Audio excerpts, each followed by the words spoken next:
In the cold heart of medieval times, women stood in soot-covered kitchens, where every breath carried the weight of forgotten history.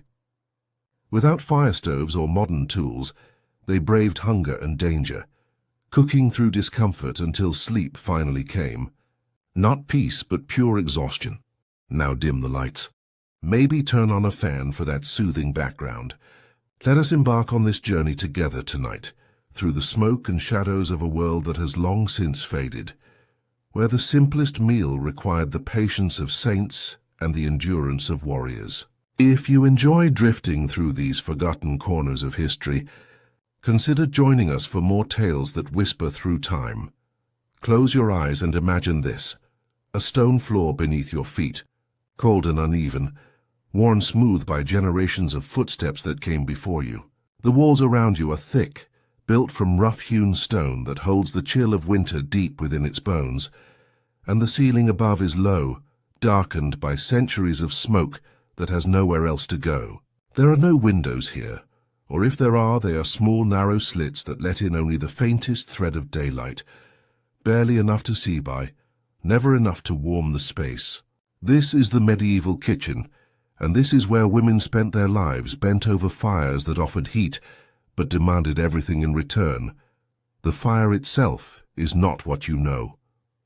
There is no stove with burners you can twist on and off, no oven with a temperature dial, no microwave to reheat yesterday's meal.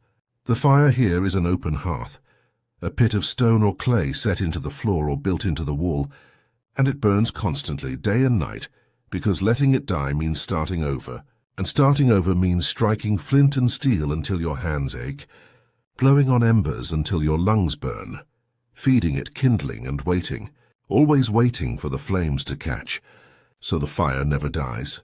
It smoulders through the night, watched over by someone who cannot afford to sleep too deeply, and in the morning it is coaxed back to life with dry wood and patience. Always patience. The smoke from this fire does not rise neatly up a chimney, because chimneys in many medieval homes do not yet exist. Instead, the smoke drifts upward toward the ceiling, where it pools and swirls, searching for escape through cracks in the roof or through that narrow window slit. And in the meantime it fills the room with a thick, acrid haze that stings your eyes and coats your throat. Breathing here is not easy. Every inhale is tinged with the scent of burning wood, of grease that has dripped into the flames, of herbs and onions charring at the edges, and after years of this your lungs grow heavy. Your cough becomes constant, and the soot settles into your skin until you wear it like a second layer, dark and permanent. But the fire, for all its cruelty, is everything. It is warmth when winter freezes the water in the buckets by the door. It is light when the sun sets early, and the candles are too precious to burn. It is the only way to cook, the only way to boil water, the only way to transform raw ingredients into something that can sustain life. And so the women who tend this fire do so with a reverence born of necessity, feeding it carefully, adjusting the logs to control the heat, because too much flame will burn the bread, and too little will leave the stew cold and the meat raw.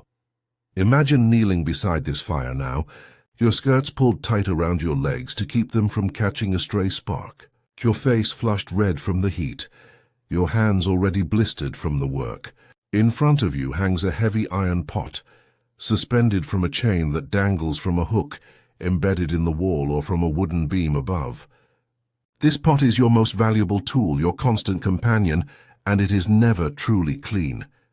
The inside is darkened by layers of soot and old meals, stained by broths and stews that have simmered for hours, and no amount of scrubbing with sand or ash will return it to brightness. You have learned to accept this. Cleanliness, in the way you might imagine it, does not exist here. There is no soap that cuts through grease, no running water to rinse away the residue. There is only the river or the well, and the long walk to fetch water in a wooden bucket that grows heavier with every step. To cook a simple stew, you must begin hours before anyone will eat. First you must have water, and water must be carried. You make your way outside, where the air is sharp and cold, where frost clings to the grass if it is winter, or where mud squelches beneath your shoes if it is spring. The well is deep and the rope is rough in your hands. worn smooth in some places and frayed in others, and you lower the bucket slowly, listening for the distant splash. Then haul it back up, arm over arm, until the weight of it makes your shoulders burn. You pour this water into your pot, and you return to the well again and again, until the pot is full enough to cook for your family, and by the time you are finished, your back aches and your fingers are numb. Now the water must be heated, and this takes time. The fire beneath the pot is not strong enough to bring it to a boil quickly, so you wait, tending the flames, adding wood when they grow weak, stirring the water occasionally, as if this might speed the process, though you know it will not. While you wait, you prepare the ingredients, and this too is a task that requires patience and care. The vegetables you will use are not the crisp, bright produce you might find in a modern market. They are root vegetables mostly, pulled from the cold ground outside, covered in dirt that must be scraped away with a knife or your fingers. Carrots, turnips, parsnips, onions, leeks, perhaps a handful of dried peas or beans that have been soaking overnight in another pot. These vegetables are not always fresh. If it is late winter, they are the last survivors from the autumn harvest, stored in a dark cellar where the air is damp and the rats scurry unseen, and some of them are soft, beginning to rot, their skins wrinkled and spotted. You cut away the bad parts, salvaging what you can, because waste is not something you can afford. Every scrap of food has value, every handful of grain, every wilted leaf. The meat, if there is meat, is another matter entirely. Meat is a luxury for many, reserved for special occasions or for the tables of the wealthy. If you are cooking for a peasant family, your stew will be vegetable-based, thickened perhaps with barley or oats, flavored with a bit of lard or bacon fat if you are fortunate. But if there is meat, it is not the neatly packaged cuts you might expect. It is a chunk of something tough and sinewy, butchered at home or bartered from a neighbor, and it comes to you with bones and gristle and fat still attached. You do not trim it neatly. You cannot afford to. Instead, you chop it roughly with a heavy knife, and you throw it all into the pot, bones and all, because the bones will add flavor and richness to the broth, and when the stew is done, you will fish them out and gnaw on them, sucking out the marrow, wasting nothing. Seasoning is simple because spices are expensive, and salt, though essential, must be used sparingly. You might have a handful of dried herbs hanging from the rafters, their leaves crumbling to dust when you touch them, and you crumble some into the pot, along with a pinch of salt if you have it, and a few crushed peppercorns if you are very lucky. The flavor of your stew will not be complex. It will be earthy and plain, the taste of survival. And you will eat it day after day because there is no alternative. As the stew simmers, you move on to bread, and bread, like everything else in this kitchen, is a labor that stretches across hours. Flour is precious, milled from grain that was grown in the fields outside, harvested by hand, threshed and winnowed and ground between heavy stones at the village mill. You have a sack of this flour, stored in a dry corner of the kitchen, and you scoop out what you need, feeling the gritty texture between your fingers, knowing that it is not pure. There are bits of husk in it, fragments of stone from the grinding, and sometimes, if the grain was stored poorly, the faint taste of mold. You mix this flour with water and a bit of sourdough starter, a lump of fermented dough saved from the last batch, and you knead it, pressing and folding, until your arms are tired and the dough is smooth and this dough must rise, and so you set it aside, covered with a cloth near the warmth of the fire, and you wait. While you wait, you clean, though cleaning is a relative term. You scrape the cutting board with your knife, knocking off the bits of vegetable and meat that cling to the wood. You wipe your hands on your apron, already stained and filthy, because washing it means hauling more water and heating it and scrubbing it with lye soap that burns your skin. You sweep the floor with a rough broom made of bound twigs, pushing the crumbs and dirt into a pile that you toss outside for the chickens to peck at. When the dough has risen, you shape it into loaves, simple round mounds, and you place them near the fire to bake. There is no oven, at least not in most homes. Instead, you might have a clay dome, a primitive structure that you heat with coals and then place the bread inside, Or you might simply set the loaves on a flat stone near the flames, covering them with an upturned pot to trap the heat. The bread bakes slowly, and you must watch it carefully, turning it when one side begins to brown, lifting the cover to check its progress, because there is no timer, no thermometer. Only your experience and your instinct. While the bread bakes, the stew continues to simmer, and you stir it occasionally, tasting it, adjusting the seasoning if you have anything to add, and slowly, the kitchen fills with the smell of cooking food, a smell that is both comforting and exhausting, because you know that as soon as this meal is done, you will begin preparing the next one, and the next one after that, in an endless cycle that defines your days. But even this simple meal, this stew and bread, is fraught with challenges that a modern cook would never consider. The fire is unpredictable, flaring up when a log shifts, dying down when the wood burns too quickly, and you must constantly adjust, moving the pot closer or farther from the flames, adding more fuel or banking the coals. The heat is uneven, so the bottom of the stew might scorch while the top remains lukewarm, and you must scrape the burnt bits from the pot later, though they will never come fully clean. The bread might bake unevenly, crusty and hard on one side, doughy on the other, but you will eat it anyway because you cannot afford to throw it away. And then there is the danger. The fire is always dangerous. A spark can leap from the hearth and land on your skirt, smouldering unnoticed until it bursts into flame, and there is no fire extinguisher, no emergency number to call. You beat at the flames with your hands with a wet cloth, with dirt scooped from the floor, and you hope that you are fast enough. Burns are common, small ones and large ones, blisters that cover your palms and forearms, scars that never fully fade. You learn to work with pain, to ignore the sting of a fresh burn, the ache of an old one, because stopping is not an option. Beyond the physical danger, there is the sheer exhaustion of it all. Cooking is not a task that takes an hour.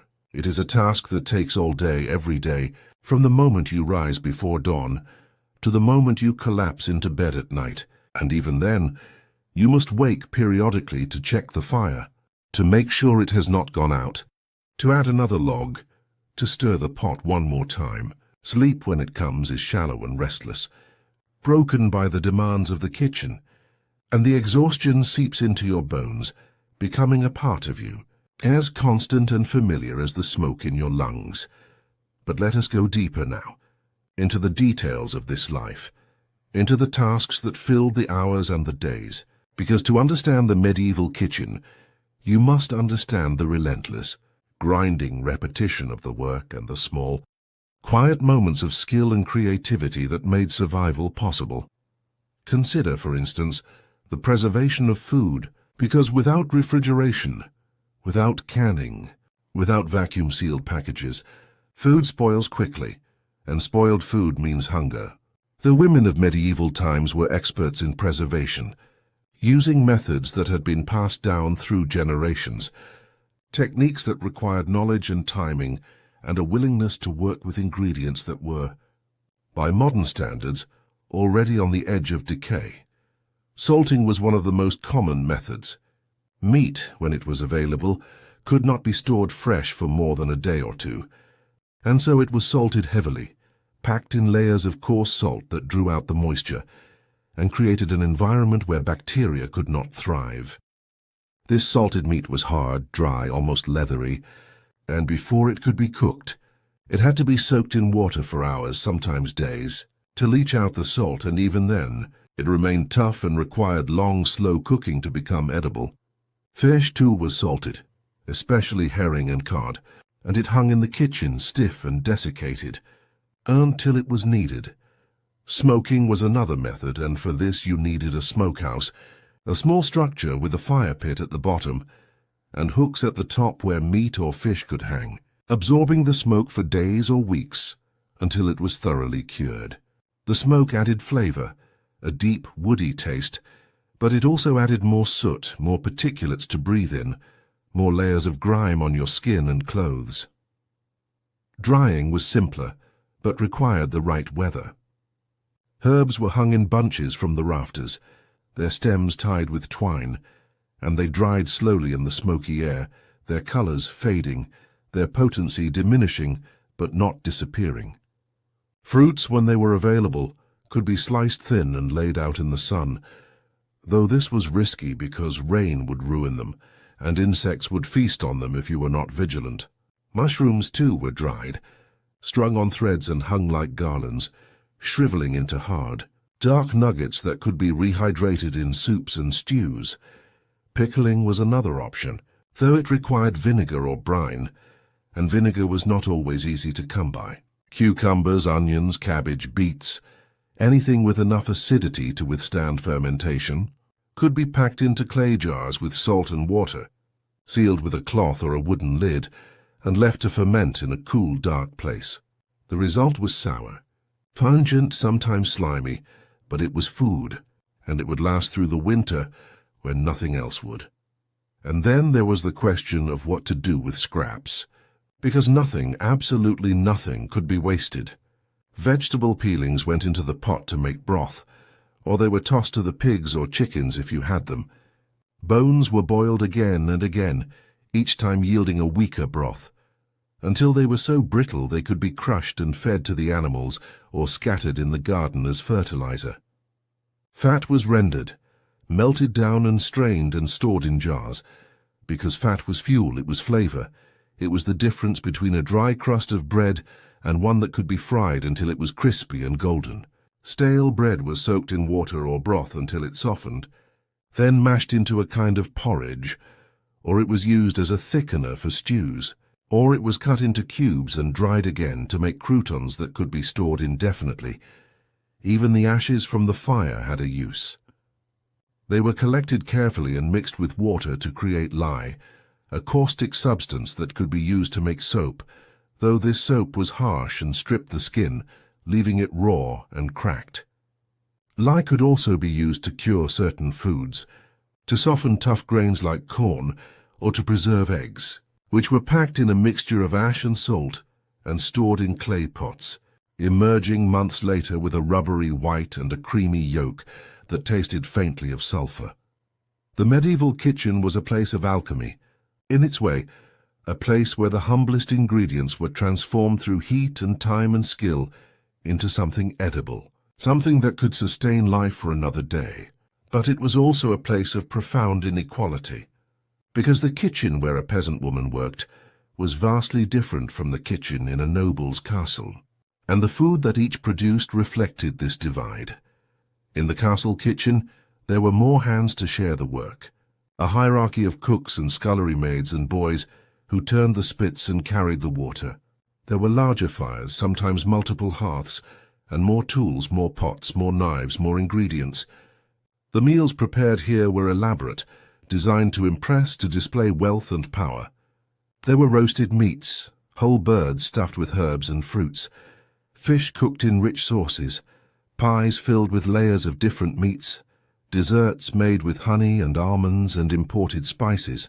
The cooks in these kitchens had access to saffron, cinnamon, cloves, ginger, nutmeg, ingredients that cost more than most peasants earned in a year, and they used them liberally, creating dishes that were as much about spectacle as... But even in the castle the work was brutal. The heat was more intense because the fires were larger, and the hours were longer because there were more meals to prepare, more guests to feed, more demands from the lord and lady. The scullery maids, the lowest in the hierarchy, spent their days scrubbing pots with sand and ash, their hands raw and bleeding, their backs bent from hours of labor over stone sinks filled with cold, greasy water. The boys who turned the spits stood as close to the fire as they could bear, their faces red and sweating, their arms aching from the constant rotation, and sometimes, if they were not careful, their clothes would catch fire, and they would be beaten for their carelessness, even as they nursed their burns. In the peasant kitchen, there was no such hierarchy, because there was only one woman, or perhaps a daughter old enough to help, and they did everything themselves.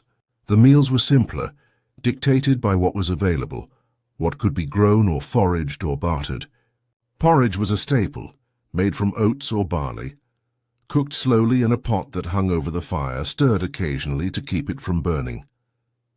This porridge was thick and filling, but it was bland, and it was eaten morning, noon and night, sometimes with a bit of milk or honey if you were lucky, more often with nothing at all. Bread, as we have already seen, was another staple. But the bread of the poor was not the fine white bread of the wealthy. It was coarse, dark, made from rye or barley or a mixture of grains, and it was dense and heavy, more like a brick than a loaf. This bread was filling, but it was hard on the stomach, and it often caused digestive problems, especially if the grain had been contaminated with ergot, a fungus that grew on rye and caused hallucinations, convulsions, and sometimes death. Vegetables were the backbone of the peasant diet, but they were not the colorful, varied vegetables you might imagine. They were the same few types over and over, because those were what grew well in the climate, what could be stored for the winter. Cabbage, onions, leeks, turnips, parsnips, carrots, peas, beans, these were the staples, and they were cooked in every possible way, boiled, baked, fried, mashed, until they lost all texture and flavor, becoming mere fuel for the body. Meat was rare, reserved for feast days, or for the tables of those who could afford to keep livestock. A peasant family might have a pig, fattened on scraps and slaughtered in the autumn, and the meat from this pig would be preserved, every last bit of it. The ham salted and hung, the fat rendered, the blood mixed with oats and spices to make black pudding, the intestines cleaned and stuffed with sausage, the head boiled for broth, the bones roasted and crushed for marrow. Nothing was wasted, because the pig had to last through the winter. And if it did not, there would be hunger, real hunger, the kind that makes your stomach ache and your head swim and your body weak. And yet, despite the scarcity, despite the endless labor, there was a certain rhythm to life in the medieval kitchen, a rhythm that connected the women who worked there to the seasons, to the land, to the cycles of birth and death and renewal. In the spring there were eggs, fresh and plentiful, because the chickens were laying again after the long winter. There were tender greens, the first shoots of wild plants that could be foraged from the edges of fields and forests, nettle and dandelion and sorrel, bitter and pungent, but full of life. In the summer there were berries, tiny and sweet, picked from hedgerows and eaten fresh or cooked into jams that would sweeten the bread in the winter. There were peas and beans, picked before they grew too tough, and there was milk, fresh from the cow or goat, warm and foamy, drunk straight or churned into butter and cheese. In the autumn, there was the harvest, the culmination of months of labor, and the kitchen became a place of frantic activity, because everything had to be preserved, everything had to be stored before the cold set in. Apples were picked and laid out in rows in the cellar, each one checked for bruises, because a single rotten apple could spoil the whole batch. Grains were threshed and winnowed and milled, and the flour was stored in sacks tied tight to keep out the mice. Vegetables were pulled from the ground, their roots washed or left dirty, depending on what would keep them fresh longer, and they were piled in bins or hung in nets in the coldest, driest part of the house. Herbs were harvested, their leaves stripped from the stems, dried and crumbled and stored in jars or pouches. Nuts were gathered from the forest floor, their shells cracked and the meats picked out and stored in oil or honey to keep them from going rancid.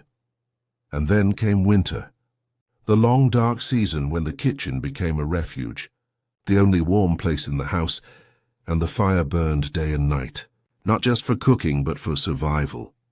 The meals in winter were monotonous, the same stews and porridges, the same bread, the same preserved meats and pickled vegetables, but they were eaten gratefully, because they were all that stood between life and starvation. The women who cooked these meals did so in near darkness, because candles and lamp oil were too precious to burn during the day, and the weak winter sunlight that filtered through the narrow windows was barely enough to see by. They worked by feel, by memory, by instinct, their hands moving through the familiar motions, stirring, kneading, chopping, even as their bodies cried out for rest, sleep. In the winter was a precious thing, but it was never enough. The fire had to be tended, the pots had to be stirred, the children had to be fed, and there were always chores, always tasks that could not wait. The women of medieval times slept when they could, in short bursts, their bodies exhausted, but their minds always alert, always listening for the sound of the fire dying down, for the cry of a child, for the knock at the door that might signal danger or disaster. And yet, for all the hardship, for all the exhaustion, there was a kind of quiet pride in this work, a knowledge that what they did mattered, that without them, their families would starve. Their homes would fall into chaos. The medieval kitchen was a place of creation, where raw ingredients were transformed into meals, where hunger was held at bay, where life, against all odds, continued. The women who worked in these kitchens were not celebrated. They were not remembered in the history books, not honored with statues or songs. They were invisible, their labor taken for granted, their skills passed down from mother to daughter in silence, in the flicker of firelight, in the steam rising from a pot. But they were the backbone of medieval society, the unseen force that kept the world turning. And their legacy is not in monuments or manuscripts, but in the simple fact that we are here, descendants of those who survived, who endured, who cooked through discomfort and exhaustion until sleep finally came. Let us now consider the tools of the medieval kitchen, because they too tell a story of ingenuity and adaptation, of making do with what was available, of using the same simple implements day after day, year after year, until they became extensions of the body, as familiar as one's own hands. The knife was the most essential tool, and yet it was not what you might expect. There were no matched sets of knives, no specialized blades for different tasks. There was one knife, perhaps two if you were fortunate, and this knife did everything. It chopped vegetables, it butchered meat, it sliced bread, it scraped pots. It was used to eat with, to defend with, to mend with. This knife was sharpened regularly on a stone, its blade growing thinner and thinner over the years until it was almost worn away. And then it was passed down to a child, who would use it until it was nothing more than a sliver of metal with a handle. The cutting board was a thick slab of wood, scarred and stained, its surface rough with knife marks, and it was never truly clean, because there was no way to clean it properly. It was wiped down with a damp cloth, scraped with the knife, left to dry by the fire, but the bacteria and the grease and the bits of old food remained, embedded in the grain of the wood, and every meal prepared on this board carried with it the traces of 100 meals before. The pots and pans were heavy, made of iron or clay, and they were precious because replacing them was expensive. An iron pot might last a lifetime or even several lifetimes if it was cared for properly. But this care was minimal. The pot was not washed with soap and water. It was wiped out with a cloth, rinsed with hot water if water was available, and then hung back over the fire where the heat would kill whatever bacteria remained. This pot was never empty. There was always something simmering in it. A broth made from bones and vegetable scraps, a stew that was added to day after day, a kind of perpetual meal that clay pots were more fragile, prone to cracking in the heat, and they had to be handled carefully. They were used for storage, for pickling, for baking, and they were sealed with wax or cloth to keep out the air. These pots were stacked in corners, in cellars, on shelves, each one labeled in some way, a scratch mark, a tied string, a mental note, because there were no printed labels, no markers, only memory. Spoons were carved from wood, their bowls shallow and rough, and they were used for stirring, for serving, for eating. A wooden spoon like a knife was a personal item, and it was used until it splintered, until the handle broke, until it could no longer function, and then it was tossed into the fire, where it burned and added its small bit of fuel to the flames. There were other tools, simple things, a ladle, a skimmer, a sieve made from woven horsehair or cloth, a mortar and pestle for grinding spices or grains, a rolling pin, a bread peel, a set of tongs, a bellows for stoking the fire. Each of these tools was handmade, crafted by a blacksmith or a carpenter, or by the woman herself, and each one was used until it could no longer be used, and then it was mended, repaired, improvised, because buying a new tool was not an option. The absence of certain tools is as telling as the presence of others. There were no thermometers, no timers, no measuring cups or spoons. Cooking was done by feel, by experience, by intuition. A handful of flour, a pinch of salt, a splash of water, these were the measurements, and they varied from cook to cook, from day to day, depending on the humidity, the temperature, the quality of the ingredients. This meant that every meal was slightly different, that consistency was impossible, but it also meant that the women who cooked these meals had an intimate knowledge of their craft, a deep understanding of how ingredients behaved, of how fire and time and moisture worked together, and yet, despite this knowledge, despite this skill, the medieval kitchen was a place of constant uncertainty. Crops could fail, leaving the pantry empty. Livestock could sicken and die, leaving the table bare. The fire could go out, the pot could crack, the knife could break, and each of these small disasters could cascade into larger ones, into hunger, into illness, into death. The women who worked in these kitchens lived with this uncertainty every day, and they developed strategies to cope with it, to mitigate the risks, to stretch what little they had as far as it would go. They learned to cook with almost nothing, to make a meal from scraps, to turn water and flour into something resembling bread, to flavor a pot of boiled vegetables with a single onion or a handful of herbs. They learned to hide food from hungry children, to save a bit of fat or a crust of bread for an emergency, to ration and to plan and to always think ahead. But even with all this planning, there were times when the food simply ran out, when the cellar was empty and the fire was cold and there was nothing left to cook. These times, the hungry times, were spoken of in whispers. In the dark corners of the kitchen, in the moments when the children were asleep and the adults could admit to each other how dire things had become. Hunger was a constant presence in the medieval world, a shadow that lurked at the edges of every meal, and the women who cooked knew it intimately, knew the hollow ache of an empty stomach, the weakness that comes from not eating enough, the way the world begins to blur and fade when the body has used up all its reserves. In these times they foraged. They went into the forests and fields, searching for anything edible, wild garlic, mushrooms, roots, berries, even acorns, which could be ground into a bitter flour if they were desperate enough. They begged if they had to, or they took what they could from the church, which sometimes distributed bread to the poor, though never enough, never as much as was needed.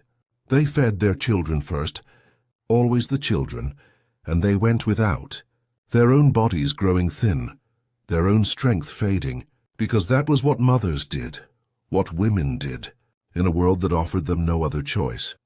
And when the hunger finally eased, when the new harvest came in, or a neighbor shared a bit of grain or a piece of luck brought a windfall of food, they cooked with a kind of desperate gratitude, making the most of what they had because they knew, with a certainty born of experience, that the hunger would come again.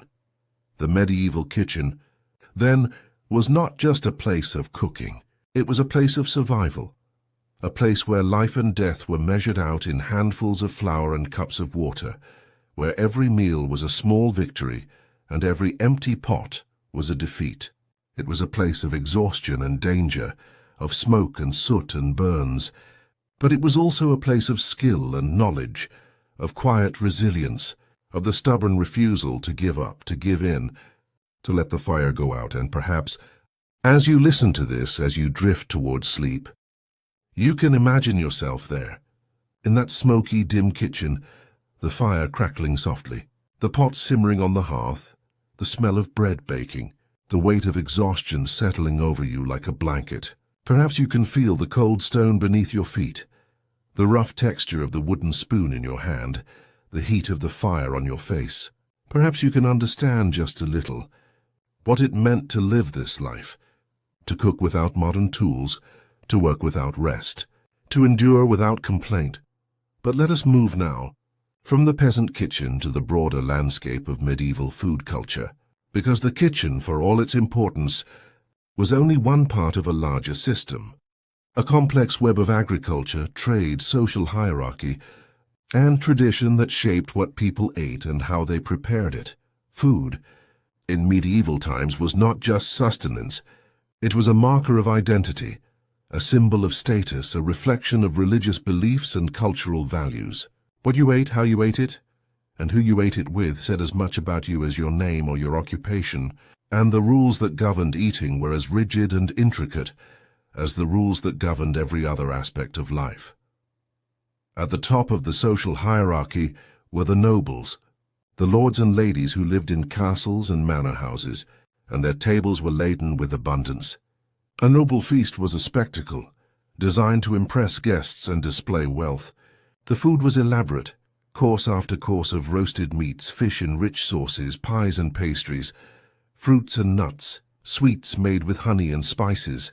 The presentation was as important as the taste, with dishes arranged to create visual impact, whole birds dressed in their feathers, pies shaped like castles, jellies molded into intricate designs. But even here there were rules. Certain foods were considered more prestigious than others. White bread, made from finely milled wheat flour, was a luxury, a sign of status, while dark bread made from rye or barley was food for the poor. Meat, especially game meat like venison or boar, was a mark of privilege, because hunting was the exclusive right of the nobility, and poaching was a crime punishable by death. Fish, on the other hand, was eaten by all classes, because the church decreed that meat could not be eaten on Fridays or during Lent, and fish became the alternative, with wealthy households serving elaborate fish dishes and poor families making do with salted herring or dried cod. Spices were the ultimate status symbol, because they were rare and expensive, imported from far-off lands at great cost.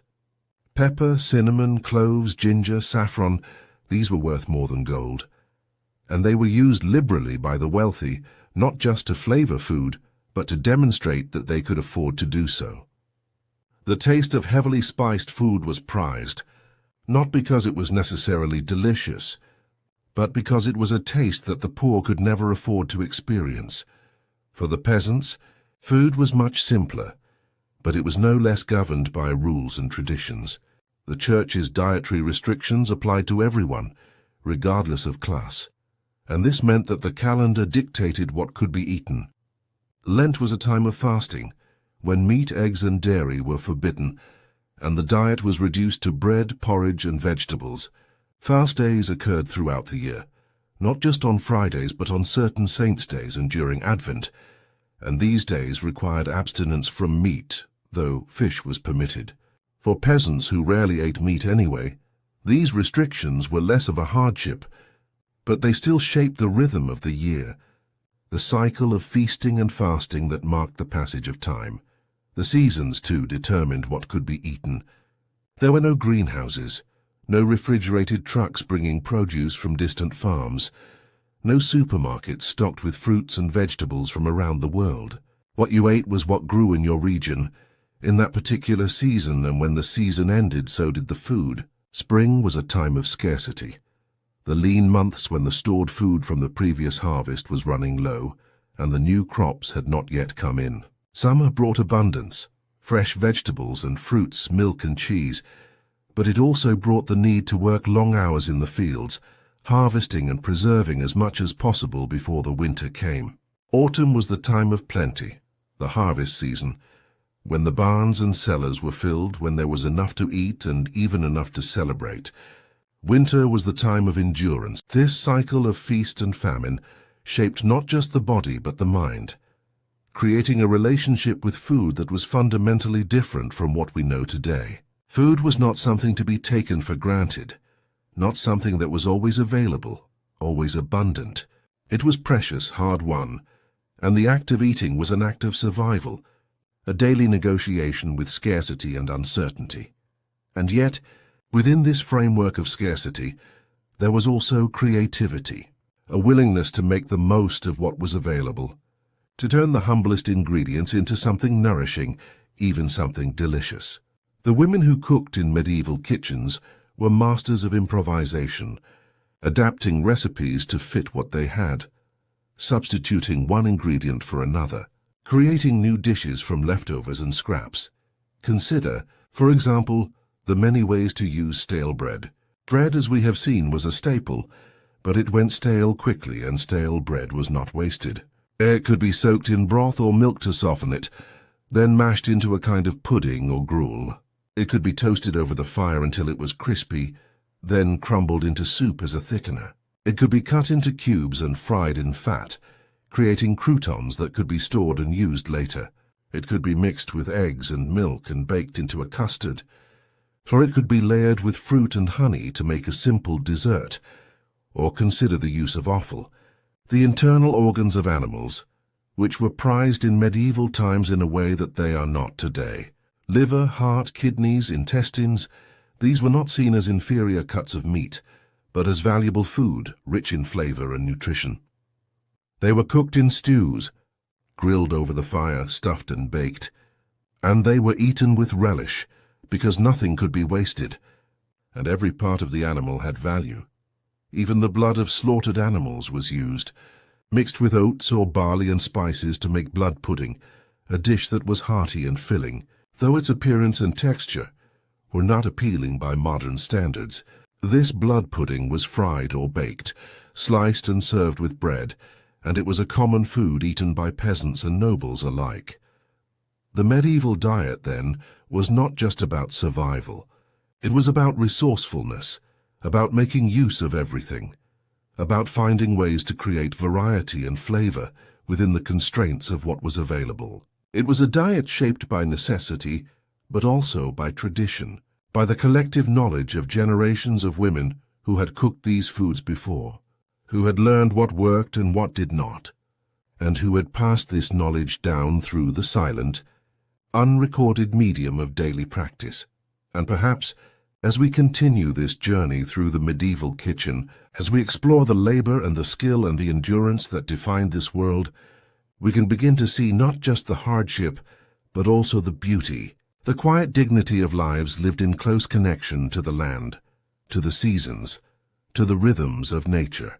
These were lives of exhaustion, yes, but also lives of purpose, lives where every task mattered, where every meal was an achievement, where the simple act of feeding your family was an act of love and of survival. Let us turn now to the question of water, because water in the medieval kitchen was not the simple, taken for granted resource that it is in the modern world. Water was essential, needed for cooking, for cleaning, for drinking, but obtaining it was a task that required time and effort, and the quality of the water was often questionable, a source of concern and sometimes of danger. In a world without indoor plumbing, without taps that could be turned on and off at will, water had to be fetched from a well or a river or a spring, and this fetching was almost always the responsibility of women. The well might be nearby in the center of the village, or it might be a long walk away, and the journey had to be made multiple times a day because water was needed constantly. The bucket was heavy, made of wood or leather, and when it was full it was even heavier, the water sloshing and spilling as you walked, soaking your skirts and your shoes, making the path slippery and treacherous. In the winter the well might freeze, and you would have to break the ice with a stick or a stone, chipping away at the surface until you could lower the bucket. In the summer the well might run dry, and you would have to walk even farther, to a river or a stream, and the water you brought back would be cloudy, full of silt and debris, and it would have to be left to settle, or strained through a cloth. Before it could be used, this water was not clean, not by modern standards. It was contaminated with bacteria, with parasites, with the runoff from farms and villages, and drinking it could make you sick, could cause dysentery or cholera or a host of other illnesses. People knew this in a vague, intuitive way, even if they did not understand the science behind it, and so they avoided drinking water whenever possible, preferring instead to drink ale or cider or wine, which was safer because the alcohol killed many of the pathogens. But ale and cider and wine were not always available, and when they were not, you drank water and you hoped for the best. Boiling the water made it safer, and women who cooked learned to boil water as a matter of course, not just for cooking but for drinking, though they might not have understood why this helped. They simply knew that boiled water was less likely to make them sick, and so they boiled it, and they drank it hot. Or they let it cool and drank it lukewarm, because cold water was a luxury that required ice, and ice was something that only the wealthy could afford. Cut from frozen lakes in the winter and stored in deep ice houses insulated with straw. Cleaning with water was another challenge, because water, even boiled water, was not enough to cut through grease and grime. Soap existed, but it was harsh, made from lye and animal fat, and it was used sparingly because making it was a labor-intensive process. The lye was created by mixing wood ash with water and letting it sit until the ash had leached its alkali into the liquid, and this lye was then mixed with rendered fat and boiled until it thickened into soap. This soap was rough on the skin, stripping away the natural oils and leaving the hands red and cracked, and it was used only when necessary, for washing clothes or scrubbing floors, not for washing hands or bodies on a daily basis. Most cleaning was done with sand or ash, scrubbed into pots and pans and cutting boards with a rough cloth or a handful of straw, and the results were adequate, if not perfect. The pots remained stained, the cutting boards remained scarred, but they were functional, and that was all that mattered. The lack of clean water, the lack of effective soap meant that hygiene in the medieval kitchen was minimal. Food was prepared with hands that were not washed, on surfaces that were not clean, with tools that were not sanitized, and yet, somehow, people survived. They built up immunities to the bacteria that surrounded them, or they succumbed to illness, and those who survived were the ones who passed on their genes, creating a population that was, in some sense, adapted to this environment. But the toll of this lack of hygiene was real. Food poisoning was common, and so were infections, and so were diseases that spread through contaminated water and unwashed hands. Life expectancy was short, not just because of wars and famines, but because of the cumulative effect of living in a world where cleanliness was an unattainable luxury, and where every meal carried with it the risk of sickness. And yet, the women who worked in these kitchens did their best with what they had. They washed their hands when they could, they scrubbed their pots when they could, they boiled their water when they could, and they carried on day after day, because there was no other option, because the work had to be done, because their families depended on them.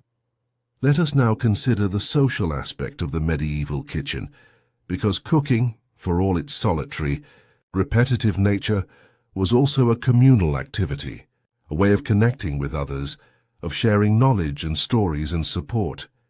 In a village, the women often cooked together, or at least near each other, their kitchens adjacent, their fires visible through open doors or windows. They would call out to each other as they worked, sharing news, asking for advice, borrowing a cup of flour or a handful of salt. They would help each other with large tasks, like butchering a pig or baking bread in a communal oven, which was often located in the center of the village and used by multiple families. This communal oven was heated with a large fire, and when the fire had burned down to coals, the bread was placed inside, each loaf marked with a distinctive pattern so that its owner could identify it. The women would gather around this oven, waiting for their bread to bake, and they would talk, sharing gossip, offering support, forging bonds that were essential in a world where survival often depended on the willingness of neighbors to help each other. These bonds were not just social, they were practical, a kind of informal insurance system, where you helped your neighbor in times of plenty, knowing that she would help you in times of scarcity. If a family had a good harvest, they might share some of their grain with a neighbor whose crop had failed. If a woman was sick, her neighbors would bring food, would help with her chores, would watch her children. This mutual aid was not formalized, not written down in contracts or enforced by law, but it was nonetheless binding, a moral obligation that was taken seriously, because everyone understood that they might be the one in need tomorrow. In wealthier households, The kitchen was a place of hierarchy, as we have already seen, with a head cook who directed the work and a staff of assistants who carried out her orders. But even here there was a sense of camaraderie, a shared understanding of the difficulty of the work, and the women and men who worked in these kitchens developed their own culture, their own rituals, their own ways of coping with the heat and the exhaustion and the relentless demands of their employers.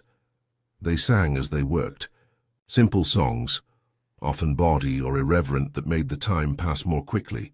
They told stories, tales of saints and sinners, of ghosts and fairies, of heroes and villains, stories that entertained and educated and reinforced the values of their culture. They played tricks on each other, small pranks that relieved the monotony and created moments of laughter in an otherwise grim environment. And they took pride in their work, despite the hardship, because they were skilled and they knew it. A good cook was valued, respected, and the best cooks could command high wages, could negotiate for better conditions, could move from one household to another, seeking out the places where their talents would be most appreciated. These cooks were artists in their way, and the meals they created were their masterpieces, ephemeral works of art that existed only for the moment they were eaten, but no less beautiful for their brevity. For the women who cooked in peasant kitchens, there was less opportunity for pride, less recognition of their skill, because their work was invisible, taken for granted.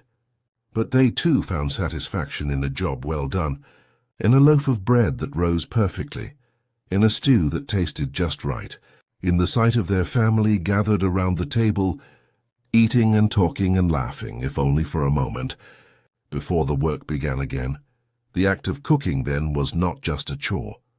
It was a way of caring for others, of expressing love and concern, of creating moments of comfort and connection in a world that was often harsh and unforgiving. The women who cooked these meals did so with a knowledge that their work mattered, that what they created sustained not just the body but the spirit, and that without them the world would be a colder, hungrier place. As the fire burns low and the night deepens, as you drift further into sleep, let us return one last time to that medieval kitchen, to the woman who stands before the fire, her face lit by the flickering flames, her hands moving with practiced ease, stirring the pot, checking the bread, adjusting the logs. She is tired, so tired, her body aching, her eyes heavy, but she does not stop, because the work is not done, because there is always one more task, one more thing that needs her attention. And yet, in this moment, there is a kind of peace, a quiet acceptance of the life she has been given, of the work she has been born to do. She knows that tomorrow will be the same as today, that the fire will need to be tended, the water will need to be carried, the food will need to be cooked, and the day after that will be the same, and the day after that, stretching forward into a future that holds no promise of change, no hope of ease. But she also knows that she is not alone, that there are other women in other kitchens doing the same work, enduring the same hardships, and that together they form a kind of unspoken sisterhood, a community of labor and endurance that stretches across time and space. She knows that her daughter will learn these skills, will stand where she stands, will tend this fire and cook these meals, and that her daughter's daughter will do the same, passing down the knowledge, the resilience, the quiet strength that has sustained women for generations. And perhaps, in some small way, she finds meaning in this, finds purpose in the simple act of survival, in the knowledge that because of her labor, her family will eat, will live, will carry on, and that this, in the end, is enough. The fire crackles softly, the pot simmers, the smell of bread fills the air, and the night wraps itself around the kitchen like a blanket, soft and dark and full of shadows. The woman's eyes close for just a moment, her head nodding forward, and she allows herself this brief rest, this stolen moment of peace, before she opens her eyes again and returns to the work. Because the work never ends, but neither does she, and in this endless cycle of labor and rest, of exhaustion and endurance, there is a kind of beauty, a kind of grace, that deserves to be remembered, to be honored, to be carried forward into the future, so that we do not forget the women who came before us, who cooked without modern kitchens, who lived without comfort, who endured without complaint, and who in their own quiet way shaped the world we live in today. Sleep now? As they slept, with the weight of the day pressing down, with the knowledge that tomorrow will bring more of the same, but also with the hope that rest, when it comes, will be deep and restorative, and that in the morning you will rise again, ready to face whatever comes, because that is what they did, and that is what we do, and that is what it means to survive. The kitchen grows quiet, the fire dims, the shadows deepen, and in the silence you can almost hear the echo of those ancient footsteps, the soft rustle of skirts, the quiet murmur of voices, the steady rhythm of work that defined so many lives. And as you drift deeper into sleep, let those echoes carry you. Let them wrap around you like a lullaby. Let them remind you that you are part of this long, unbroken chain of humanity, and that the strength that carried them through their trials is the same strength that lives in you, waiting to be called upon, waiting to carry you forward into whatever future awaits.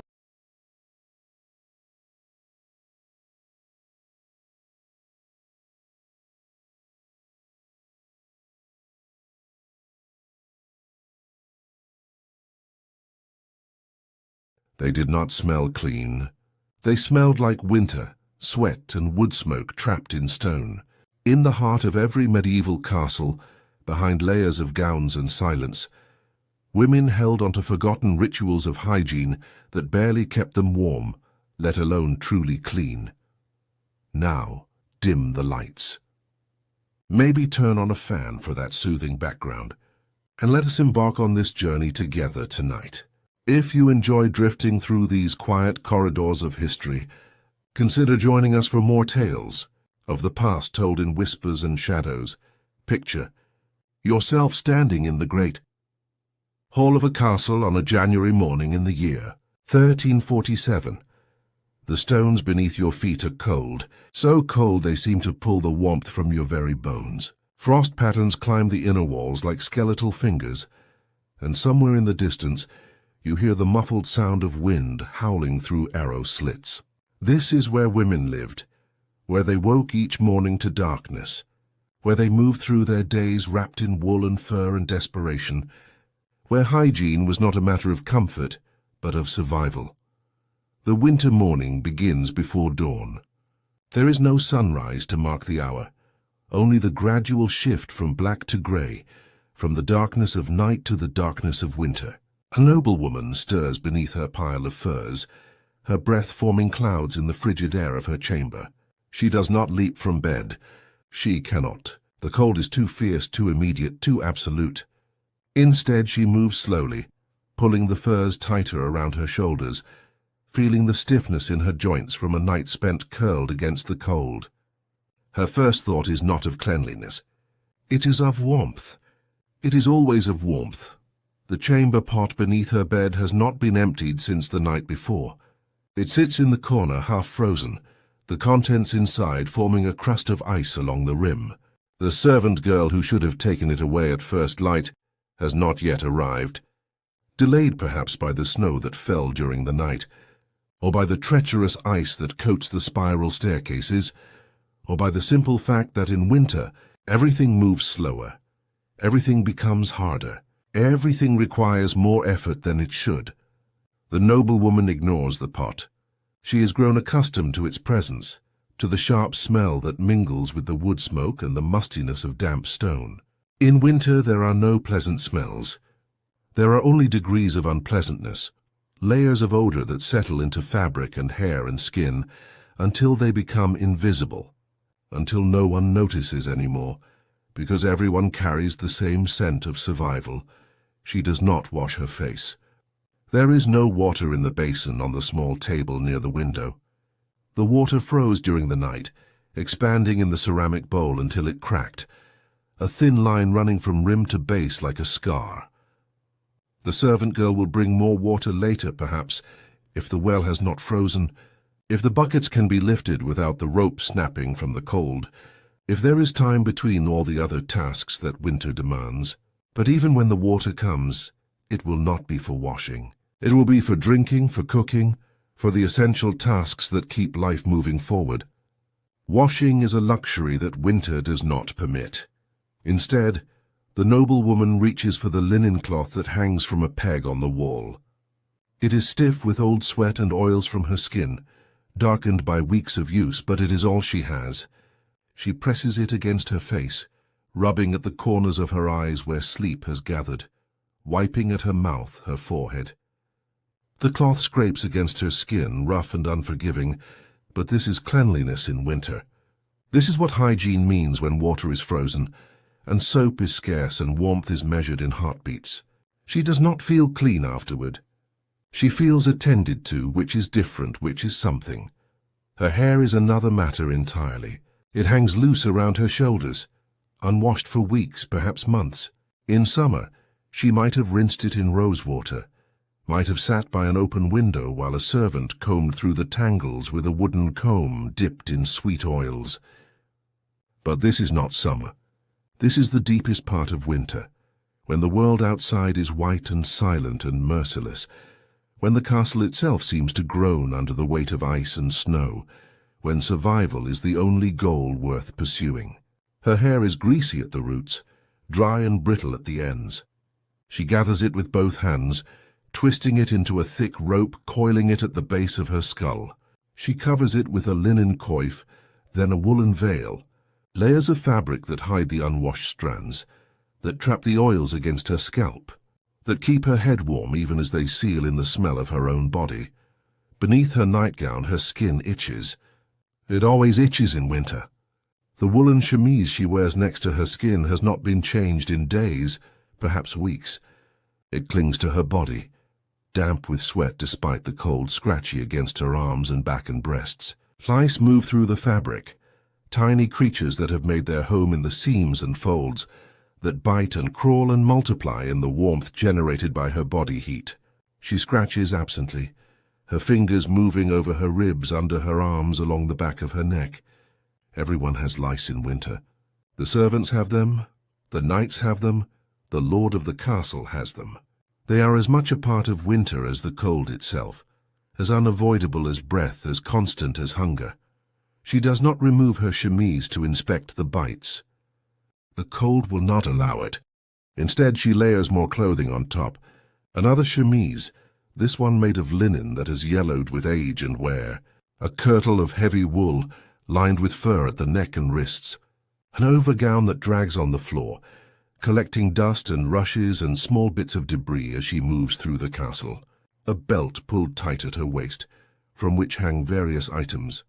A small knife in a leather sheath, a ring of keys that mark her status, a pomander filled with dried herbs that she holds to her nose when the smells become too much to bear. The pomander is supposed to ward off disease, to purify the air she breathes, but mostly it is a small comfort, a tiny sphere of rosemary and lavender in a world that smells of decay and desperation. Her feet are wrapped in strips of wool before she slides them into soft leather shoes. The shoes are lined with straw for extra warmth, but the straw has become compressed and damp, losing its insulating properties so that the cold still seeps through, still numbs her toes until she can barely feel them. She will walk carefully today, mindful of the ice that coats the floors in the unheated corridors, mindful of the places where water has leaked through the stones and frozen into treacherous patches. A fall could mean a broken bone, and a broken bone in winter could mean death, slow and painful and inevitable. When she finally emerges from her chamber, the castle is beginning to wake around her. Servants move through the corridors like shadows, their faces pinched with cold, their hands red and chapped from endless work. They carry buckets of water drawn from wells that threaten to freeze solid, armfuls of wood for fires that never seem to provide enough heat, baskets of soiled linens that will be washed in icy streams if the streams have not frozen over completely. The women among them, the chambermaids and kitchen maids and laundry maids, carry the particular burden of maintaining hygiene in a place where hygiene is nearly impossible. Consider the laundress, a woman whose name history has not bothered to record, who rises before dawn to face her daily battle against filth. In summer, her work is difficult but manageable. She can wash linens in warm water heated over fires, can spread them in the sun to dry and bleach, can beat them with paddles until the dirt loosens and runs away in cloudy streams. But in winter, her work becomes a kind of torture. The stream where she washes is partially frozen, the water so cold it makes her hands ache within seconds of immersion. She breaks the ice along the banks, kneeling on stones that are slick with frost, plunging the soiled linens into water that steals the feeling from her fingers. The linens she washes are stained with blood and urine and sweat, with the evidence of bodies that cannot be kept clean, that leak and shed and betray their owners, despite all efforts at containment. Menstrual cloths soaked through with dark blood, chamber pot linen splattered with waste, bedsheets marked by nocturnal emissions and the slow seepage of unwashed bodies. She scrubs at the stains with a harsh soap made from wood ash and animal fat, a caustic mixture that burns her already cracked skin, that turns her hands red and raw and bleeding. The soap does not smell pleasant. It smells like fire and flesh, like something rendered down to its most basic components, like survival stripped of all grace. Even when the linens are scrubbed, they are not truly clean. The water is too cold to dissolve the oils and dirt completely, and the soap is too weak to lift the deepest stains. But this is the best that can be done.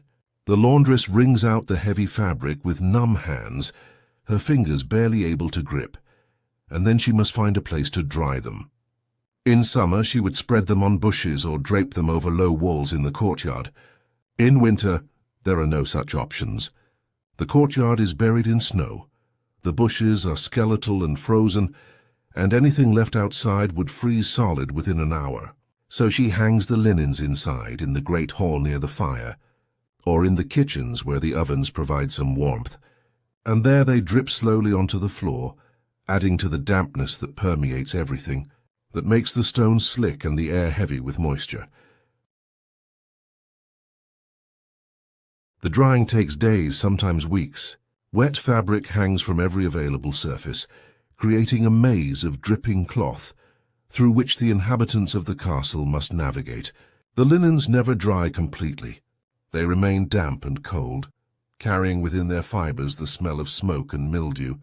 And when they are finally returned to the chambers and beds of the castle, they bring with them a clammy chill that seeps into the skin of anyone who touches them. This is cleanliness in winter. This is the best that can be achieved. In the kitchens, other women face their own battles with hygiene. The cook, a thick woman with arms like hams and a face permanently reddened by heat and exertion, presides over a domain of fire and grease and organized chaos. The kitchen is the warmest place in the castle, warmer even than the great hall, because the ovens and hearths burn constantly, consuming enormous quantities of wood, filling the air with smoke and the smell of roasting meat. It is also the dirtiest place, where scraps of food litter the floor, where blood pools in the grooves between stones, where rats scurry in the shadows and flies gather despite the cold.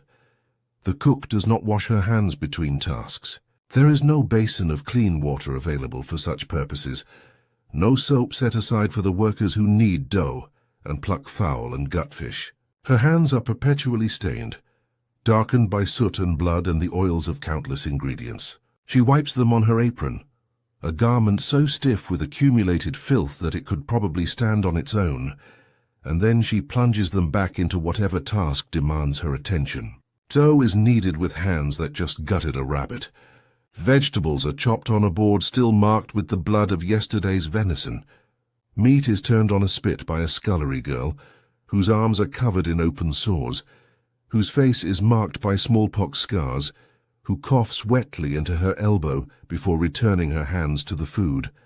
No one dies from this. Or rather, many die, but not immediately. Not in ways that can be traced directly to the dirty hands that prepared their meals. Disease is understood differently in this time. Illness comes from bad air, from imbalances in the humors, from the alignment of planets or the will of God. It does not come from unwashed hands or flies landing on food or rats' droppings mixing with flour. So the cook continues her work, and the food that emerges from her kitchen is consumed by everyone in the castle, from the lowliest servant to the lord and lady themselves. And if it carries within it the seeds of future illness, no one knows, no one suspects. No one connects the fever that comes in March to the meal prepared in January. The great hall, where the castle's inhabitants gather for meals and warmth, and the semblance of community, is its own study in the limits of medieval hygiene. The floor is covered with rushes, dried reeds and grasses that are supposed to absorb spills and provide a soft surface for walking. In theory, the rushes are changed regularly, swept out and replaced with fresh ones. In practice, especially in winter, the rushes remain on the floor for months, slowly composing beneath the feet of all who walk upon them. Food scraps fall into the rushes and are forgotten. Bones gnawed clean by diners are tossed over shoulders to land among the reeds. Dogs urinate against the walls, and the liquid seeps into the rushes, mixing with spilled ale and wine and the tracked-in snow that melts into dirty puddles. Chamber pots are sometimes emptied into the rushes when the servant, tasked with disposal, is too tired or too cold to make the journey to the proper disposal site. The smell that rises from the floor is complex and nauseating. It is the smell of decay, of rot, of organic matter breaking down in the perpetual dampness. It mingles with the smoke from the central hearth, with the smell of unwashed bodies crowded together, with the scent of food both fresh and spoiling. The inhabitants of the castle are mostly nose-blind to it. They have lived with these smells for so long that they no longer register as offensive. Only newcomers, visitors from other castles or travelers seeking shelter, notice the stench, and they learn quickly not to comment, not to show their disgust, because this is simply how castles smell in winter, how all indoor spaces smell when warmth is prioritized over cleanliness. When survival trumps comfort, women sit at the long tables in the great hall, their gowns brushing against the foul rushes, their hands reaching for shared platters of food. They do not wash before eating. They have not washed in any meaningful way for days or weeks. Their hands are dirty, their nails edged with black crescents of accumulated grime. They tear bread with these hands, dip the bread into shared bowls of stew, bring the food to their mouths. Fingers are the primary utensils. Knives are used for cutting meat, but spoons are rare and forks are non-existent. Food is eaten with hands, and hands are wiped on bread or clothing when they become too greasy to function properly. The noblewoman at the high table fares little better than the servants at the lower tables. She has a napkin, a cloth reserved for her use, but it is as dirty as everything else, stained with wine and grease from previous meals. She dabs at her mouth with this cloth, leaving behind traces of food that will dry into the fabric, that will attract flies when the weather warms. Between courses, a servant brings a bowl of water for rinsing fingers, but this same bowl is used by everyone at the high table, and by the time it reaches the end of the line, the water is cloudy with dissolved food and oils, more likely to spread dirt than remove it. After the meal, the tables are cleared but not cleaned. Servants scrape the worst of the scraps into buckets for the pigs, but the wood of the tables remains stained and sticky. Spilled wine soaks into the grain, creating dark patches that never truly dry. Grease from meat leaves shiny smears that accumulate dust and small debris. The tables, like everything else in the castle, carry the marks of countless meals, layers of use that build up over time, creating surfaces that are perpetually dirty, perpetually marked by the evidence of human consumption. When night falls and the inhabitants of the castle retreat to their chambers, the rituals of bedtime offer no more cleanliness than the rituals of mourning. The noblewoman returns to her room, her body aching with cold despite the hours spent near the fire in the great hall. She is tired, bone-deep tired, the kind of exhaustion that comes from living in perpetual discomfort, from never being truly warm, from the constant effort required to simply exist in winter. She does not undress completely. To do so would be to invite the cold in, to expose her skin to air that feels like knives. Instead, she removes only her outer layers, unlacing her gown, stepping out of the heavy fabric, draping it over a chest at the foot of her bed. Beneath the gown, she wears multiple layers that she will sleep in. The chemise, the kirtle, stockings held up with garters, all of it will remain on her body through the night. She will sleep clothed, because to sleep naked would be to wake frozen if she woke at all. The bed itself is a fortress against the cold, built up with layers of defense against the winter night.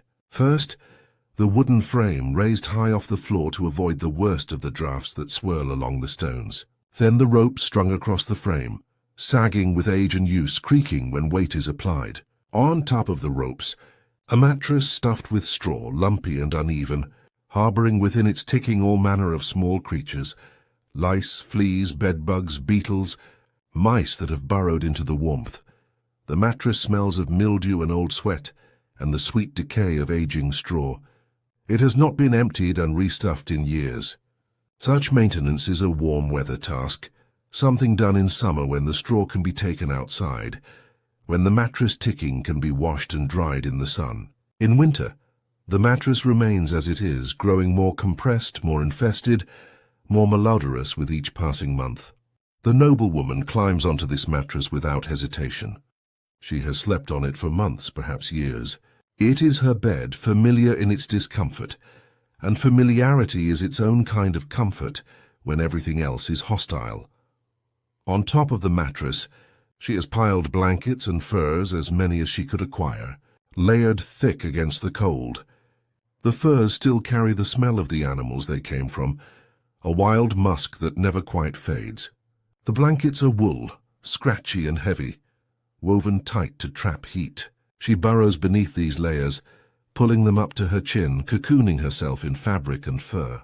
Her breath creates a small pocket of warmth around her face, but even this warmth is tinged with the smell of her own body, the sour scent of unwashed teeth, the stale air that has been cycled through her lungs and expelled into the small space beneath the blankets. She does not brush her teeth before sleep. She has no toothbrush, no concept of dental hygiene as a daily practice. If her teeth ache, she might rub them with a cloth or chew on a stick of birch to clean them. But these are remedies for discomfort, not preventative measures. Her teeth are already yellowed, already beginning to decay. She is young still, perhaps 25, but her mouth holds the teeth of someone much older. Several molars are missing, lost to abscesses that swelled her jaw and brought fever and pain that no. The remaining teeth are loose in their sockets, sensitive to heat and cold, prone to sudden sharp pains that make her gasp and press her hand to her cheek. This is normal. This is expected. This is what happens when you live in a world without dentistry, without understanding of the tiny organisms that colonize mouths and digest sugars into acids that eat through enamel. Her mouth is a source of constant low-level discomfort, a reminder that her body is slowly failing, slowly breaking down under the accumulated weight of poor hygiene and limited medical knowledge. But tonight, like every night, she ignores the ache in her jaw, the sensitivity of her teeth, the taste in her mouth that is never quite clean. She closes her eyes and tries to find sleep in the darkness of her chamber, in the cold that presses in from all sides, in the knowledge that tomorrow will bring more of the same, more cold, more discomfort, more small indignities of a body that cannot be kept clean. In other chambers throughout the castle, other women face their own versions of this nightly ritual. A young maid sleeps on a pallet in the corner of her mistress's room, her thin body barely protected by a single blanket. She shivers through the night, waking frequently to add wood to the dying fire, to check that her mistress is still breathing beneath her mound of furs. A cook's assistant sleeps in the kitchen, curled on a bench near the ovens, the warmth a luxury that compensates for the hardness of her bed and the smell of old grease that permeates everything. Her laundress sleeps in the linen room, surrounded by stacks of damp fabric, her hands still aching from the day's work in the frozen stream, her dreams troubled by visions of endless soiled sheets that she can never quite get clean. None of them are clean. None of them smell pleasant. None of them have bodies free from lice and sores, and the general filth that accumulates when water is frozen and soap is scarce and warmth is prioritized over all else. But they are alive. They are surviving.